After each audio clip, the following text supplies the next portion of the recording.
inventor of the CS95 mask.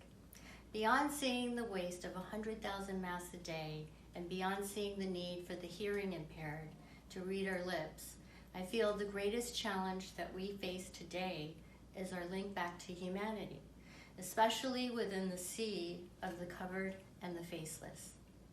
We all have the power to create change in the world by doing small things.